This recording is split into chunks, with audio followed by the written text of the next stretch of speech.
Welcome to Telugu ప్రభా viewers. నేను మీ journalist రెహమాన్ని. Vande Mataram 150 ఏళ్ల క్రితం పశ్చిమ బెంగాల్లో పుట్టినటువంటి ఈ పాట దేశ స్వాతంత్రానికి ఒక ఊపిరిగా మారింది. దేశ సమగ్రతను, ఐక్యతను కట్టి ఉంచిన పాట ఇది.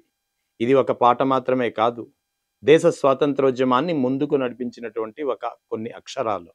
అటువంటి ఈ పాటకు ఇవాల్టికి 150 సంవత్సరాలు పూర్తయింది. ఈ సందర్భంగా దేశం యావత్తు వందే మాత్రం 150 ఏళ్ల సంబరాలు ఏడాది పొడుగునా జరుపుకునేందుకు నిర్ణయించారు.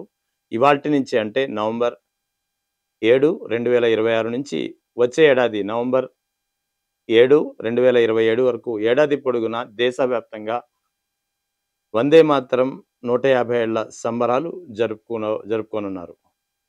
దీనికి సంబంధించి వందే మాత్రం చరిత్ర ఏంటి, ఎప్పుడు పుట్టింది, ఎవరు మొదటిసారిగా దీన్ని ఆలోపించారు, ఎవరు రాశారు, ఎప్పుడు దీని వందే మాత్రానికి నేషనల్ సాంగ్గా స్టేటస్ పొందింది, నేషనల్ యాంథమ్గా ఎందుకు స్టేటస్ పొందలేదనే కొన్ని ఆసక్తికరమైన, అందరికీ అవసరమైన వివరాలని ఇప్పుడు తెలుసుకుందాం.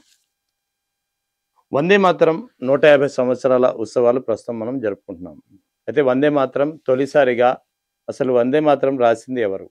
పశ్చిమ బెంగాల్కు చెందినటువంటి పోయెట్ బంకింగ్ చంద్ర చటర్జీ 1875లో వందే మాత్రాన్ని రాశారు. ఆ తర్వాత 1882లో, అంటే రాసిన దాదాపు 7 ఏళ్ల తర్వాత అతనే రాసినటువంటి నవల ఆనంద్ మఠ్లో తొలిసారిగా ఈ పాట కనిపించింది. ఆ తర్వాత 1896లో కోల్కతాలో జరిగినటువంటి ఇండియన్ నేషనల్ కాంగ్రెస్ సమావేశంలో తొలిసారిగా ఈ పాటకు ట్యూన్ కట్టి రవీంద్రనాథ్ ఠాగూర్ ఆలపించడం జరిగారు. దాంతో దేశవ్యాప్తంగా వందే మాత్రం ప్రచురణలో వచ్చింది. అంతేకాకుండా స్వాతంత్రోద్యమంలో ఒక హార్ట్ బీట్గా మారింది.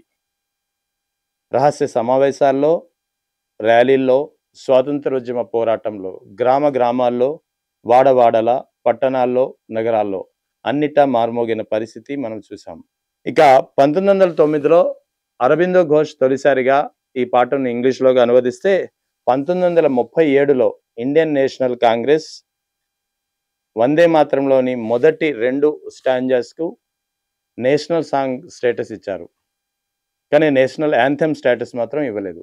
కారణం, వందే మాత్రంలోని మొదటి 2 పదాలు లేదా స్టాంజాస్ జాతీయ గీతాన్ని, జాతీయ భావాన్ని లేదా భారత మాతను ఉద్దేశించి ఉన్నప్పటికీ మిగిలిన 4 స్టాంజాస్, మిగిలిన పదాలన్నీ, వాక్యాలన్నీ దుర్గామాతను పూజించే విధంగా ఉండడంతో ఇది కేవలం ఒక మతానికి సంబంధించిన గేయంగా లేదా గీతంగా మారే అవకాశం ఉందనే కారణంతో నేషనల్ యాంథమ్ స్టేటస్ని ఇవ్వలేదు. నేషనల్ సాంగ్గా మాత్రమే గుర్తించారు.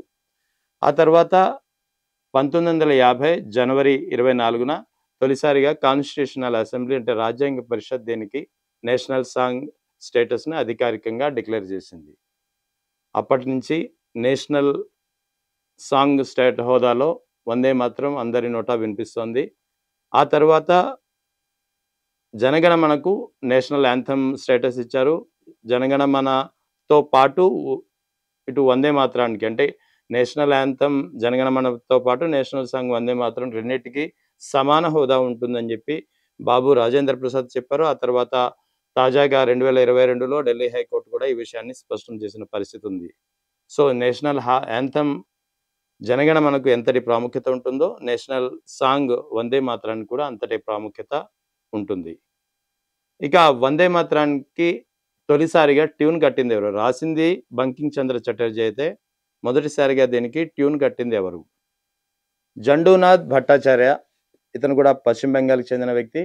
ఇతను తొలిసారిగా వందే మాత్రానికి ట్యూన్ కడితే, ప్రస్తుతం మనం ఏదైతే వందే మాత్రం ఏ ట్యూన్లో అయితే వింటున్నామో దానికి ట్యూన్ కట్టింది మాత్రం విడి పరాస్కర్.